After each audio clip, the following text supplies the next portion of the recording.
I'm sure most of you recognize this footage coming out of Japan on March 11th, 2011, when a tsunami wave came crashing ashore after one of the strongest earthquakes in recorded history. This really did affect much of northeastern Japan, but also the wave rushed across the entire Pacific Basin. In 2004, we saw a similar wave in Indonesia, and over towards Thailand you were severely affected.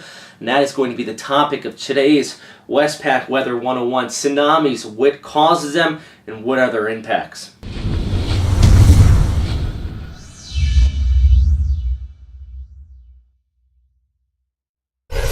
Well, tsunamis are not a new thing. Actually, the first recorded tsunami was into the Mediterranean when the mountain Thera exploded, sending a wave about 6 meters high heading out towards the island of Crete. It washed away several cities. Even Athens shared on this as well.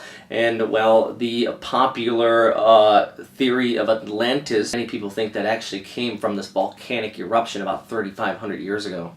Since then, thousands of tsunamis have impacted every ocean basin around the world. This is not something just reserved to the Western Pacific.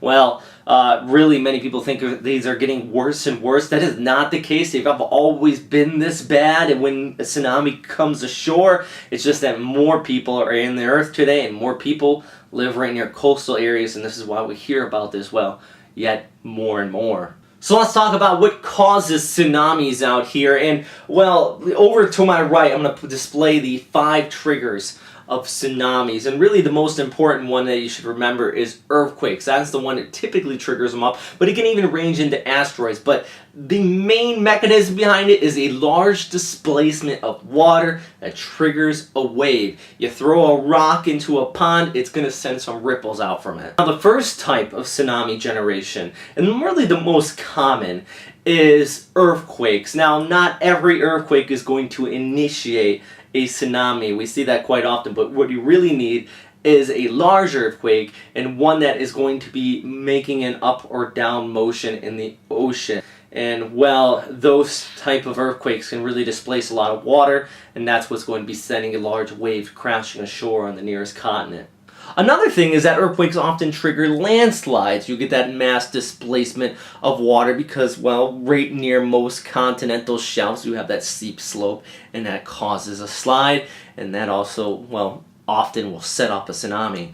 Volcanoes can also trigger up tsunamis, believe it or not, and really it's just because of the earthquake that often accompanies with them, and or the landslide that often comes with it, or the pyroclastic flow that comes down the side of the volcanoes, and that displaces water as well in some cases. Either way, we have seen this in the past. Actually, Krakatoa, one of the most notable ones in 1883, it caused a large tsunami that crashed ashore across much of Indonesia, but that was also one of the largest volcanoes, at least even on record. Another thing is asteroid or comet impacts. I mentioned it just a second ago. Now, this is the most uncommon, but it really is the most deadliest if you do have one of these. Now, if you have an asteroid hitting the earth, yeah, there's going to be a whole slew of problems, and I think tsunamis is the least thing that you're going to be worrying about, but it is an end result, and we have seen that in the past, at least evidence of it in the past. But that is the initiation, the trigger mechanism. What about the wave itself? Well, the wave itself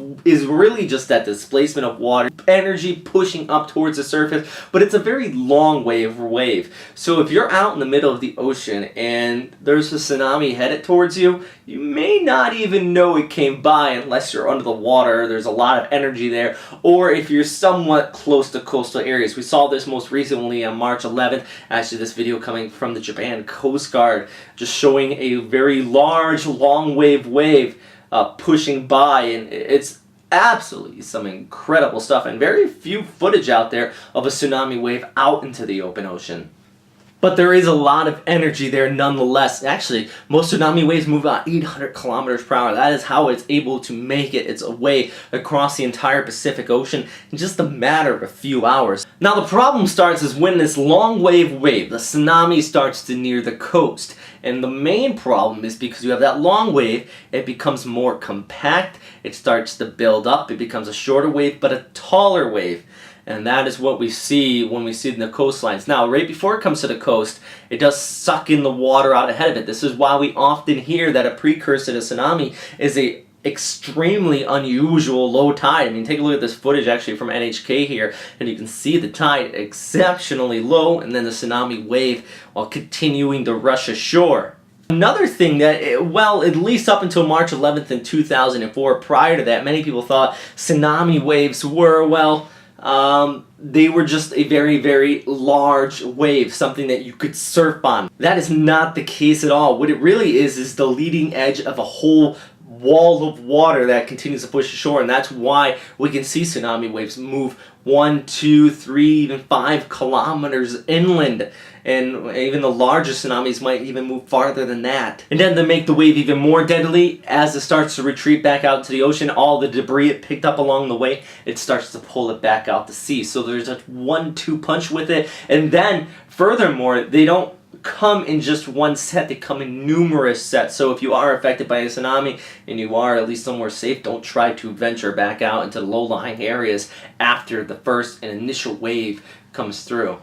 Now, tsunamis are very, very dangerous, and I hope you learned a little bit about their initiation here. I'm no geologist, and that is why this is one of the shorter episodes, but if you want to learn more about tsunamis, I'm going to put a link down below where I got some of these graphics from. It's the MET-Ed program, and that also has a lot of meteorology and geology programs on there, at least learning courses, and it's all free. So go check that out if you want to. And also, if you have any questions, comments, or suggestions, please post them down in the comment box below. If you have any suggestions of any other topics we should do here for Westpac Weather 101, I always appreciate that feedback as well. Or if you want to continue to learn with us here at Westpac Weather 101, well, check out some of these other videos over here. We have our top 5 and also our most recent episode. And, well, if you want, you're going to go ahead and click the subscribe button. And, well, that would be really great because, you know, I appreciate it when you guys watch. So, yeah.